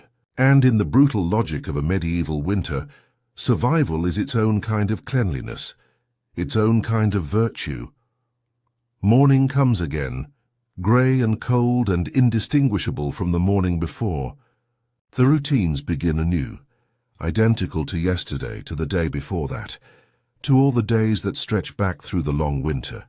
Wake, dress in layers that have not been washed, eat with hands that have not been cleaned, work through tasks that leave you dirtier than when you started, sleep in garments and beds that accumulate filth with each passing night. This is the rhythm of winter in a medieval castle. This is the life that women lived, day after day, month after month, until the spring finally came, and brought with it the possibility, though not the guarantee, of something approaching cleanliness. But spring is still months away. It is only January, and the winter has barely begun to show its true cruelty. The cold will deepen, the ice will thicken, the stores of food will dwindle, and with them the energy and resources needed to maintain even the minimal standards of hygiene that currently exist. As winter progresses, things will get worse. They always do. Consider the matter of menstruation, a reality of women's lives that could not be ignored, that arrived every month with its own demands and discomforts. In this era, there are no disposable pads, no tampons, no convenient products designed to absorb and contain menstrual blood. There is only cloth, strips of linen or wool that are folded and positioned to catch the flow, held in place by nothing more than the pressure of tightly laced undergarments and the hope that they will not shift and cause leaks. These menstrual cloths are reused month after month, washed when possible, and simply shaken out when washing is not an option. In summer, a woman might rinse her cloths in warm water, might scrub them with soap, might hang them in the sun where the light would bleach out some of the stains and kill some of the bacteria. In winter, these options do not exist. The cloths are rinsed in cold water if water is available, scrubbed half-heartedly with harsh soap that reddens the hands, wrung out and hung near the fire to dry. But they never dry completely, and they never become truly clean. The bloodstains remain brown and rust-colored, permanent reminders of the body's monthly cycle. The smell of these drying cloths mingles with all the other smells in the chamber, a sharp metallic scent that cannot be masked by herbs or perfumes. It is the smell of iron, of blood, of the body's interior made external. Men find it distasteful, this evidence of women's biology, and so the cloths are hidden as much as possible, dried discreetly, stored out of sight. But in winter, discretion is a luxury. The cloths must dry somewhere warm, and warm places are shared spaces. So the evidence of menstruation becomes public knowledge, something that cannot be hidden, cannot be made invisible. The experience of menstruating in winter is its own particular misery. The cold makes cramps worse, the muscles clenching harder, the pain radiating from abdomen to lower back to thighs. There is no hot water bottle to press against the aching belly, no warm bath to ease the discomfort. There is only the choice to lie still and endure, or to continue working and ignore the pain as best as possible. Most women choose to continue working. There is no concept of menstrual leave, no acknowledgement that this might be a time when rest is needed. Work continues regardless of bleeding, regardless of pain, regardless of the added burden of managing menstruation with inadequate supplies in hostile conditions. Leaks are common and deeply embarrassing. A woman might feel the warm wetness spreading through the cloth, might know that it has soaked through her chemise and is now staining her kirtle. There is no opportunity to change immediately, no private moment in which she can remove the soiled garments and replace them with fresh ones. She must continue through her day, aware of the stain, aware that others might see it, might know what it signifies. Later, when she finally has a moment alone, she will try to scrub out the stain with cold water and harsh soap, but blood is stubborn, especially when it has been allowed to dry. The stain will remain, faded perhaps, but visible, a mark of shame that she will try to hide beneath other layers of clothing, Some women, particularly those of the servant class who have no extra garments to layer, simply live with the blood. They wear the stained chemises until the stains are so numerous that they blend together into a general discoloration. This is not slovenliness. This is not lack of care. This is simple reality. Clothing is expensive, washing is difficult, and in winter both become nearly impossible. So you wear what you have, stained or not, and you accept that your body will mark your clothing, will leave evidence of its functions, and that this is simply one more indignity to be endured. The noblewoman has it marginally better. She has more changes of undergarments, more supplies of cloth for managing her menstruation. But she still faces the cold, still must manage her bleeding in conditions that are far from ideal. She still experiences the discomfort of damp cloths against her skin, the fear of leaking during a formal meal, the humiliation of having servants see and handle her menstrual rags. Status provides more resources, but it does not eliminate the fundamental challenges of being a woman in a medieval castle in winter. Then there is the matter of the latrine, the garderobe, the privy, that essential space where the castle's inhabitants go to void their bowels and bladders. These rooms are small, often just a stone seat with a hole cut through it, positioned over a shaft that drops down to a cesspit below, or in some castles, opens directly onto the outer wall, so that waste falls into the moat or onto the ground far below. The seat is stone or wood, both equally cold, both capable of stealing the warmth from your body in seconds. To use the latrine in winter is to subject yourself to a particular kind of torment. First there is the journey, through cold corridors, up or down spiral staircases, to the small chamber that houses the privy. This journey cannot be made quickly. The floors are icy, the stairs treacherous, and haste could mean a fall. So you move carefully, clenching your muscles, trying to delay the inevitable until you reach your destination. When you finally arrive, the small chamber offers no warmth, no comfort. Often there is ice on the walls, frost patterns climbing the stone. Your breath clouds in the air as you lift your skirts, as you lower yourself onto the freezing seat. The cold of the stone against your bare flesh is shocking, painful even. Your body recoils from the contact, muscles tensing when they should be relaxing. It takes a conscious effort to force yourself to remain seated, to allow your body to do what it needs to do. Below you, in the darkness of the shaft, you can hear the drip of other people's waste, or in the deepest cold, nothing at all because everything has frozen solid. The smell rises up through the hole, trapped by the cold concentrated in the small space. It is overwhelming, eye-watering, the smell of human waste in all its varieties, accumulating over weeks and months because the cesspits are not emptied in winter, because the ground is too frozen to dig, because the workers who would do such unpleasant tasks are already stretched thin by all the other demands of winter. There is no toilet paper. Instead, there are squares of cloth, or for those of lesser means, handfuls of straw or moss. These materials are kept in a basket near the privy seat, shared by everyone who uses this particular latrine. The cloth squares are not washed between uses. They are simply folded to present a clean side, used again, folded again, used until they are so soiled that they must be either washed or discarded. The straw and moss are slightly better in that they are discarded after each use, tossed down the hole to join the waste below, but they are rough, scratchy, and thoroughly inadequate for the task they are meant to perform. Women wipe themselves with these materials as best they can, but cleanliness is impossible to achieve. The cloth is too soiled, the straw too rough, the moss too inadequate. There is always residue, always a feeling of being not quite clean. This residue will sit against the skin for the rest of the day, perhaps longer, because there is no opportunity to wash, no water to spare for such purposes. It will cause itching, irritation, sometimes infection, but these are minor concerns in the larger struggle of winter survival. You learn to live with discomfort. You learn to tolerate the feeling of being dirty, because the alternative, trying to achieve cleanliness in conditions that make it impossible, will drive you mad.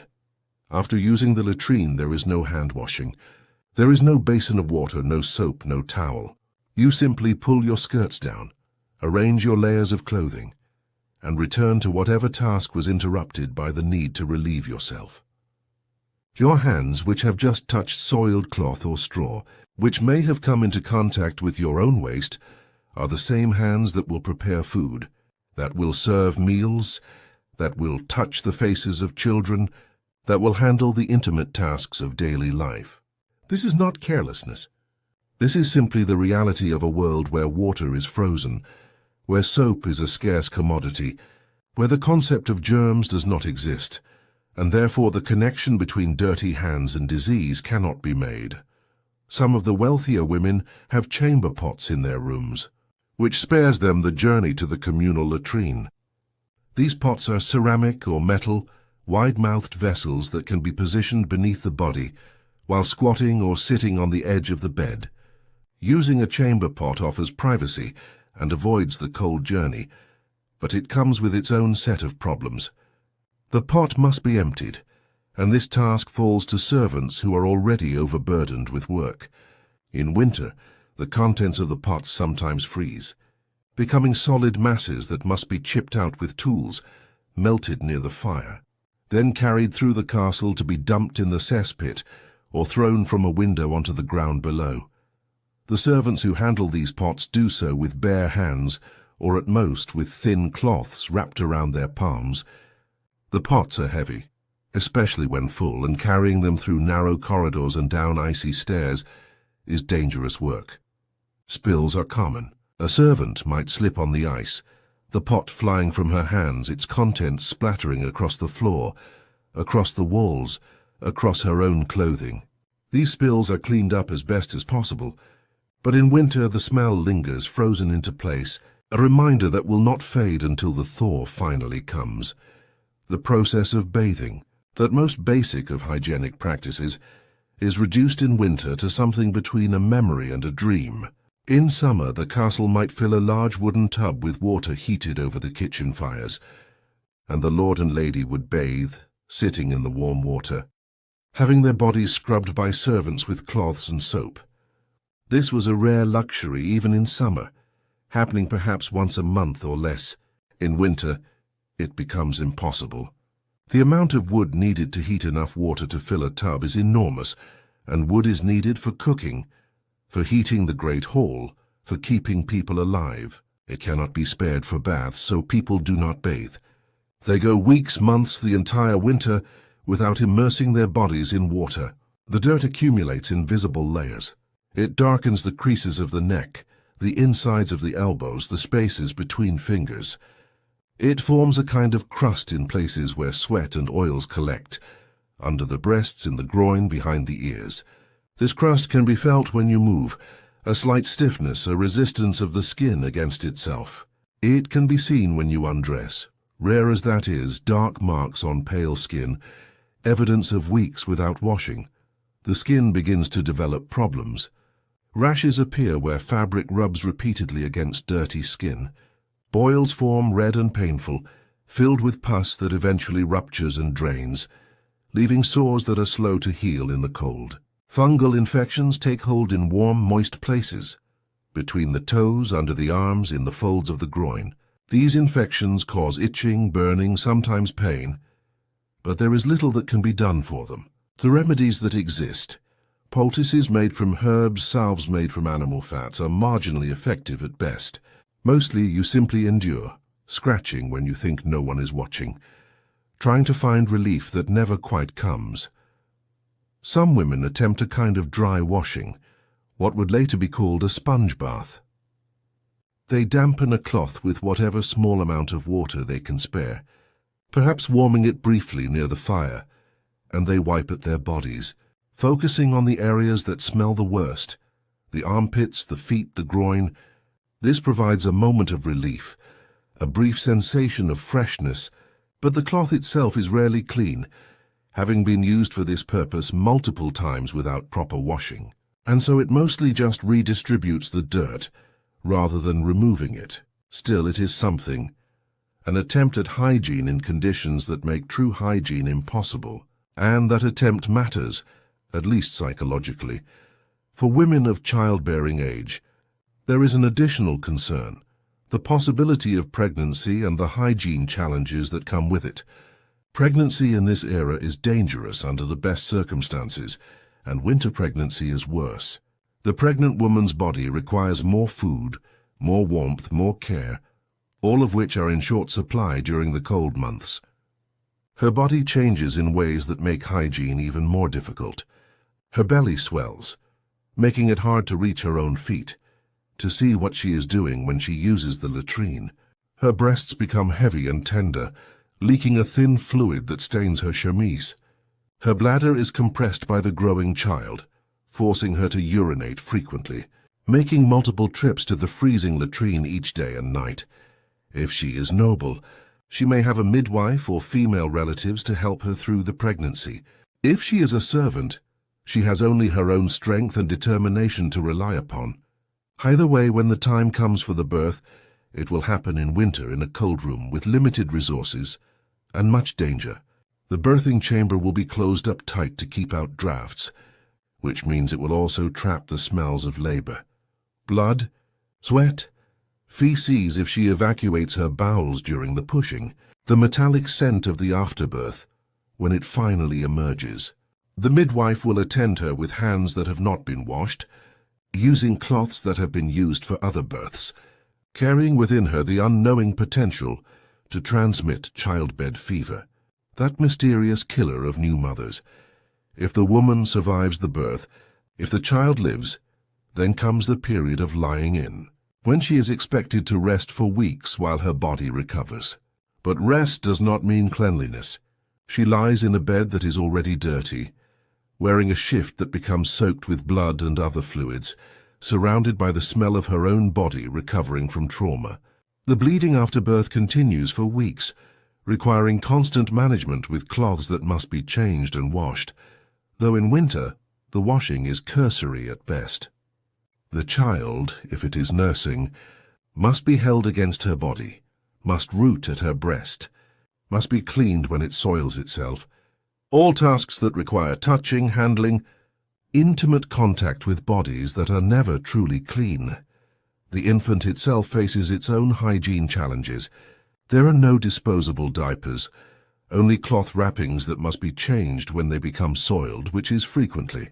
The cloths are rinsed in cold water if water is available, hung to dry near the fire and reused again and again. They develop a permanent stain, a yellowish-brown discoloration that no amount of washing can remove. They develop a smell too, the smell of old urine and feces that has soaked into the fabric fibers and will never completely come out. The baby is wrapped in these cloths, its delicate skin in constant contact with damp, soiled fabric, and so it develops rashes, red, angry patches that make it cry and squirm. The mother treats these rashes with whatever remedies she knows. Oil, if any can be spared, or a paste made from flour and water, or simply by leaving the baby's bottom exposed. Bathing an infant in winter is an act that balances necessity against danger. The baby must be cleaned, but immersing it in water risks making it too cold. So the washing is done quickly, with warmed water if possible, or more often with damp cloths that are wiped over the baby's body while it cries and shivers. The mother works fast, her hands clumsy with cold and haste, cleaning the creases where dirt collects, the folds of the neck and the backs of the knees, and the tiny spaces between fingers and toes. She dries the baby quickly, wraps it in whatever clean cloth is available, holds it against her own body to share warmth. This is love, this is care, this is doing the best that can be done in circumstances that are hostile to the vulnerable. Throughout all of this, the castle itself is deteriorating, slowly becoming dirtier, more dilapidated, more inhospitable. The stones sweat with condensation, creating damp patches that grow mold, black and green colonies that spread across the walls. The wooden beams overhead accumulate soot from the fires, becoming dark and stained. The tapestries that hang on the walls, meant to provide insulation and decoration, become repositories for dust and smoke, their bright colors fading to dull grays and browns.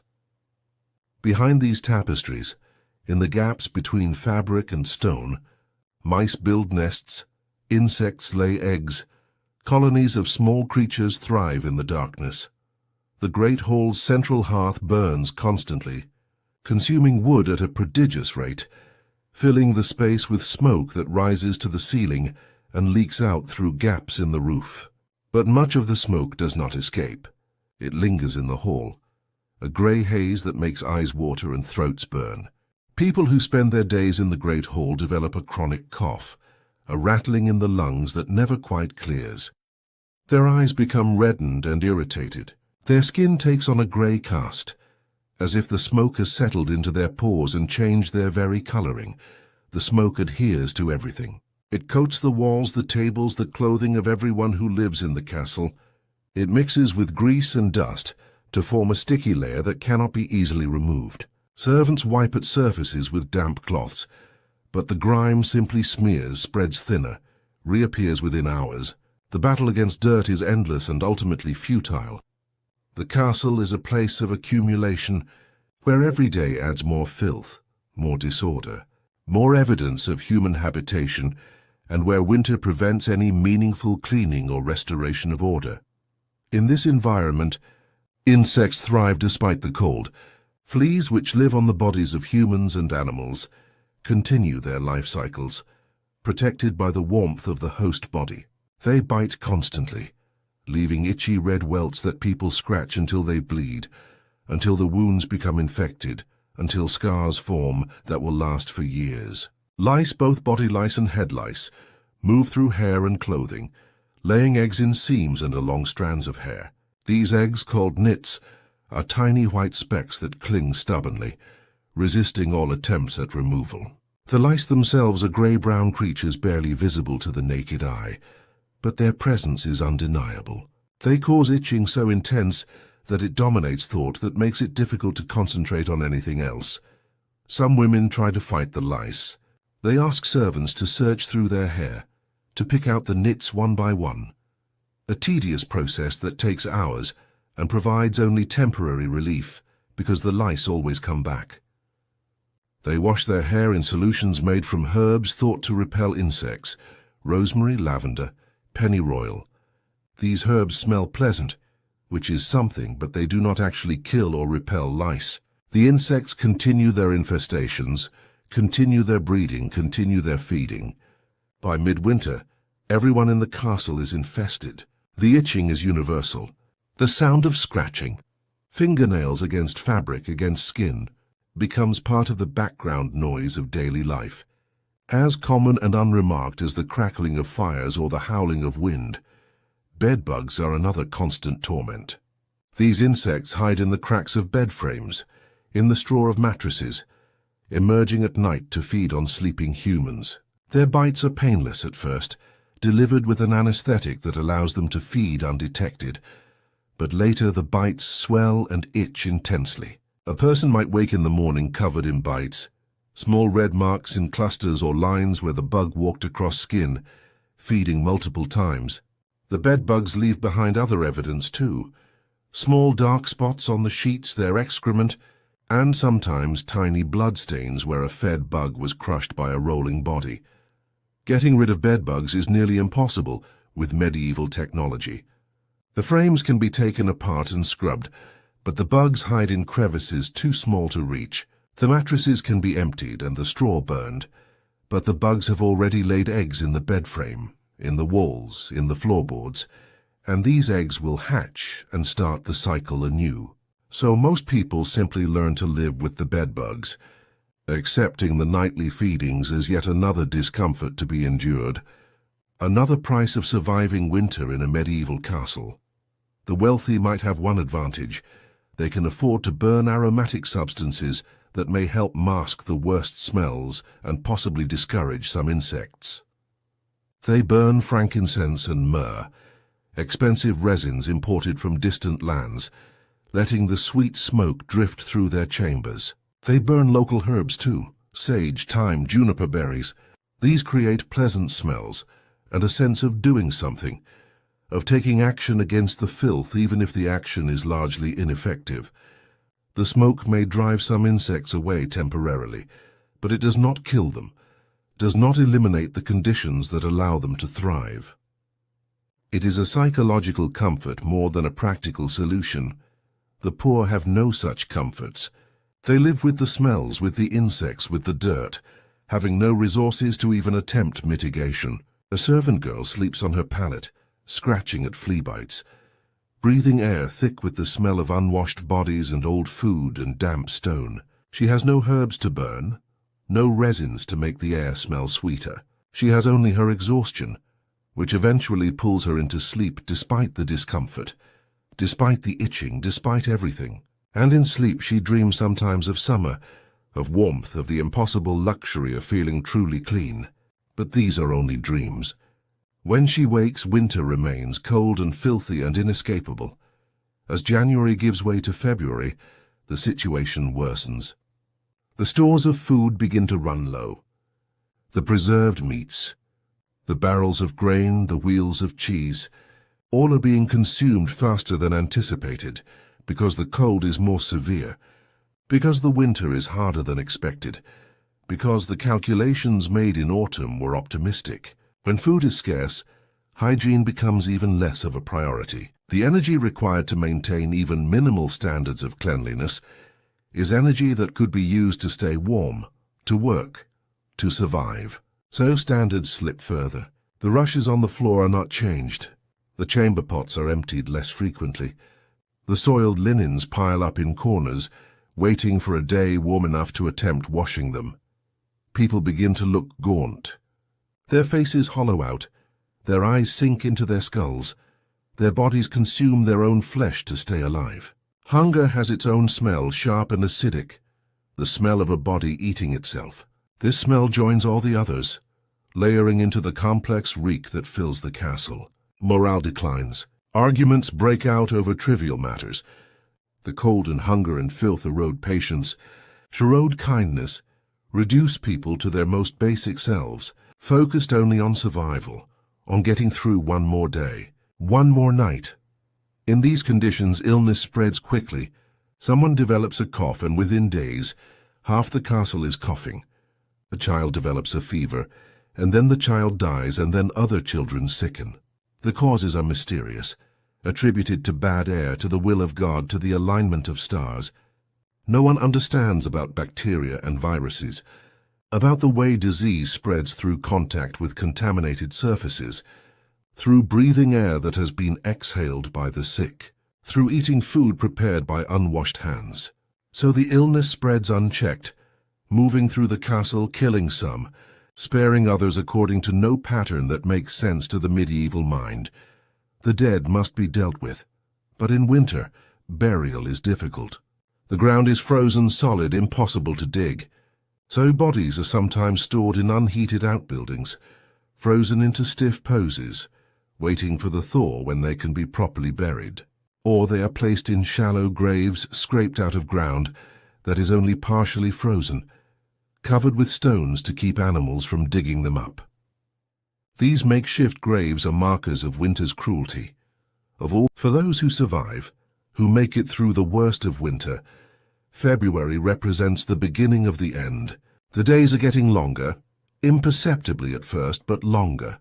The sun, when it appears, has a different quality to it, still weak but less utterly hopeless. There is a sense, more psychological than real, that the worst may be over, that spring will come eventually, that this frozen nightmare will end. This sense does not make the conditions any better. The castle is still cold, still filthy, still filled with hungry, sick, desperate people. But it makes the conditions more bearable, because there is now a finish line in sight, a promise that this will not last forever. Women begin to plan for spring cleaning, that great annual effort to undo the damage of winter. They talk about the tasks that will need to be done, emptying and restuffing all the mattresses, washing every piece of linen in the castle, scrubbing the walls and floors, changing out the rushes, opening the shutters to let in fresh air and sunlight. These plans are both exciting and daunting. The work will be enormous, requiring weeks of intense labor, but it will also be transformative, a chance to restore the castle to something approaching livable. to wash away the accumulated filth of winter and start fresh.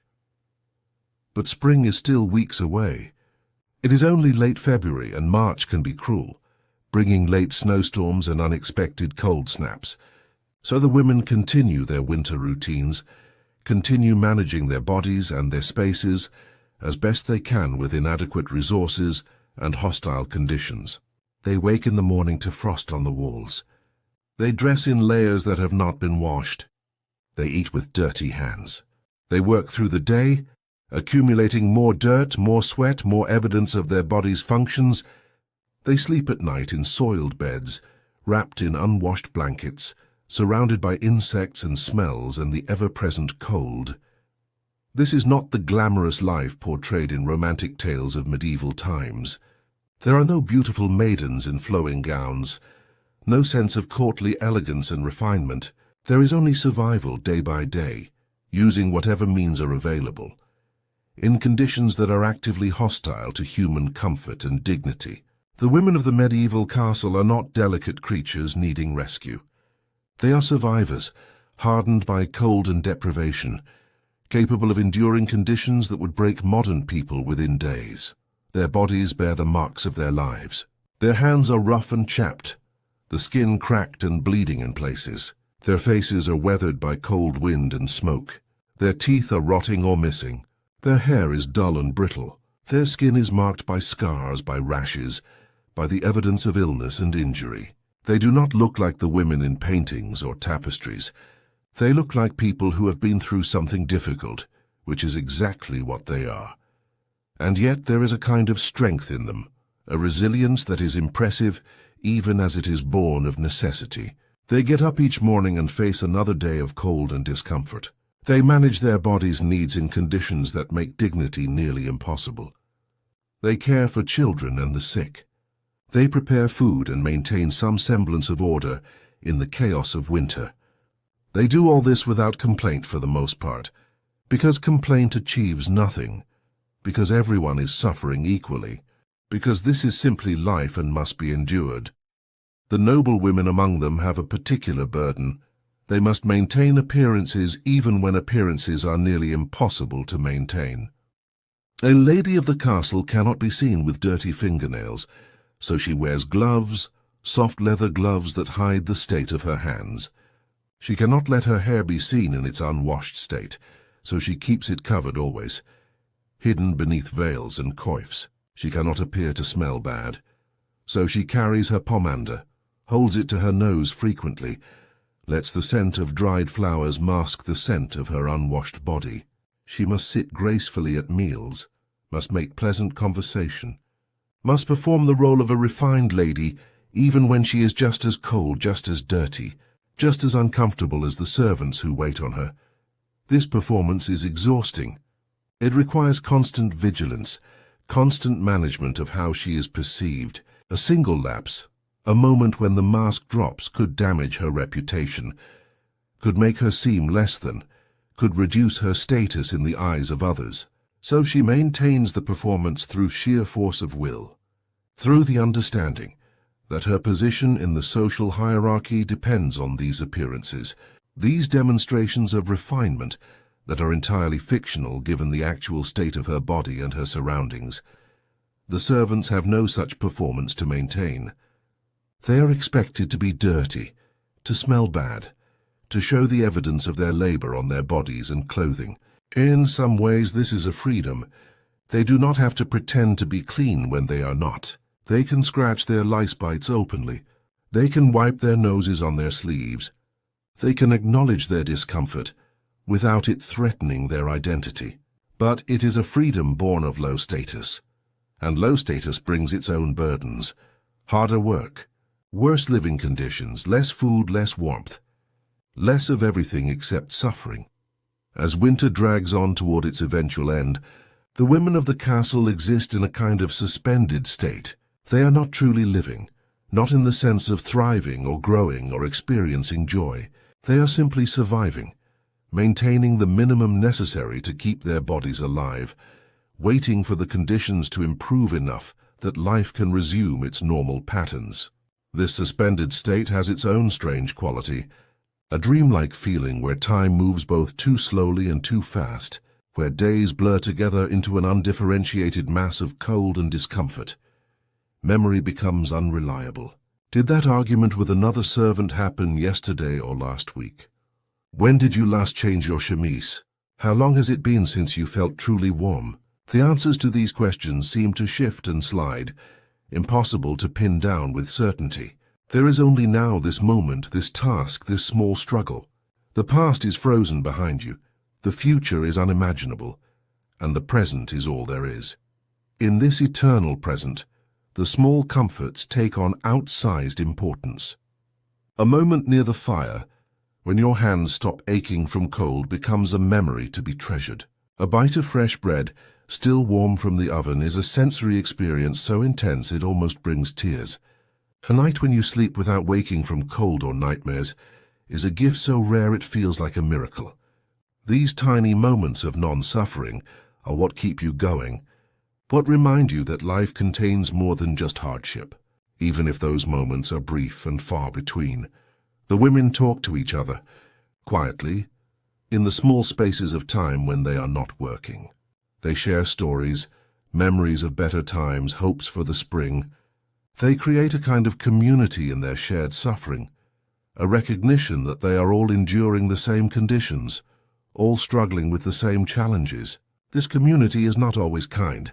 There are jealousies, rivalries, resentments that fester in the close confines of winter. But there is also solidarity, a sense that they are in this together, that they understand each other in ways that the men of the castle do not. The men, after all, have different concerns. They worry about defense, about the supplies of weapons and arrows, about the possibility of attack even in the depths of winter. They drink heavily, gathering in the great hall to consume ale and wine, to boast and argue and occasionally fight. They do not talk about cold or hunger, or the difficulty of maintaining hygiene. These are women's concerns, beneath the notice of men who see themselves as warriors and protectors. But the women know better. They know that the real survival of the castle depends not on swords and shields, but on the daily work of managing bodies and spaces, of keeping people fed and warm and as clean as possible in impossible conditions. This knowledge is both a burden and a source of quiet pride. The women may not be celebrated, may not have songs sung about them or tapestries woven in their honor, but they know their own worth. They know that without their work, the castle would descend into complete chaos within days. They are the ones who keep life going, who maintain the fragile systems that allow human habitation of these stone fortresses. Their work is invisible to history, but it is essential to survival, and so they continue day after day through the long tail end of winter. They wake, they dress, they work, they eat, they sleep. They manage their periods, their pregnancies, their children. They wash what can be washed and ignore what cannot. They endure the lice, the bed bugs, the cold, the hunger, the endless grinding discomfort of bodies that cannot be kept clean. They do all this without fanfare, without acknowledgement, because this is simply what must be done, what has always been done, what will continue to be done until someday, far in the future, the conditions that make such hardship necessary finally change. Finally, eventually, March arrives. The sun grows noticeably stronger. The ice begins to melt, first in small patches where sunlight hits directly, then more broadly as the days lengthen and warm. Water drips from the eaves, from the battlements, creating small streams that run down the castle walls. The sound of running water, absent for months, returns and is almost shocking in its vitality. The world is waking up, thawing out, preparing to live again.